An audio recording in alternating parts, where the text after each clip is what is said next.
Peggy 18.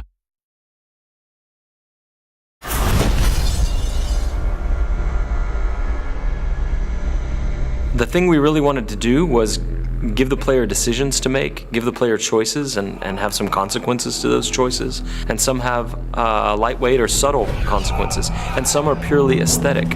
Choice matter because in the media video game, you can make choices where the movies doesn't allow you to make choices. So having the consequences to what you do and seeing how the simulation deals with your choices, it feels like the player has full ownership of his experience.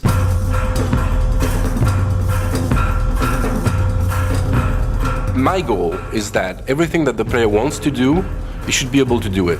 As you can go everywhere, then it has to be functional everywhere. If he sees a door, it's an openable door. If he sees a roof, he should be able to climb there, and he knows that this is a valid path. As you guide Corvo through the world, as you see this world from a first-person perspective, you can constantly approach the game with all-out violence or subtlety, like you can be very surgical in how you move into an environment and how you deal with the assassination target. Ce qui est vraiment très intéressant dans Dishonored, c'est la possibilité pour le joueur de vraiment inventer son histoire, on va dire. Il peut vraiment jouer le jeu de la façon dont il a vraiment envie. Il peut très bien jouer au jeu sans jamais tuer personne, ou alors être une bête sauvage et attaquer tout le monde, mais ça aura des conséquences dans le jeu. I feel like we might have made the first assassination game where you don't actually have to kill anybody. Donc l'IA dans Dishonored est assez particulière dans le sens où il faut qu'elle réagisse vraiment à tout ce que le joueur est capable de faire, que ce soit de par ses pouvoirs ou que ce soit que le joueur peut être assez furtif par rapport aux IA. Dans Dishonored, le joueur a la possibilité donc de jouer de différentes façons, et s'il choisit la façon vraiment furtive, essayer de... There's really no reason for you to listen to me. If you ever need steady work, you come see me. Il peut écouter ce que l'IA va dire. Il peut écouter les conversations, il peut obtenir il peut avoir quelques indices en fait sur ce qui se passe, sur comment arriver à résoudre sa mission.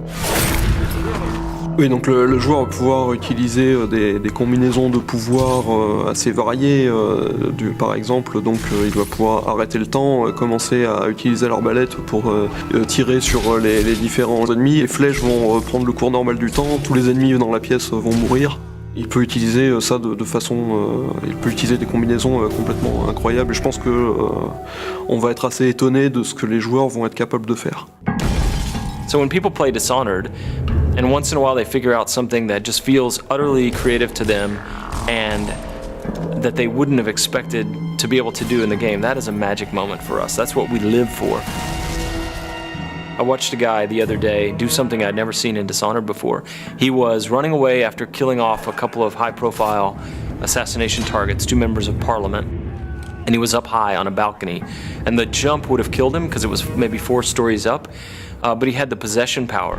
And in our game, when you possess somebody, it's not like you leave your body behind and possess them with your mind.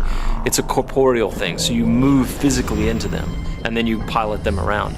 And so he jumped off of this balcony 4 stories up and plummeted to the ground, and I thought he was going to die. He was on the pavement next to the river, but he was angling for this guard that was walking a patrol down there, and as he got close to the guard, he activated the possession power and moved into the guy, and it kills the inertia of the fall, and he lived and walked past the other guards who didn't know anything was wrong. And that is a moment you can't have in another game. What's happening? Once a programmer came back to us and he shot a little video of something that was really fun and wanted to show us. So what he did was that he summoned a set of rats, then he froze time, then he pulled out the spring razor, which is this kind of mine that you can stick to things. So he could actually froze the rat, stick the mine to the rat, then he possessed the rat, and then he moved the rat around and close to a guard and ejected as the mine exploded. I think what is special to Dishonored is that the moment-to-moment emotion is great.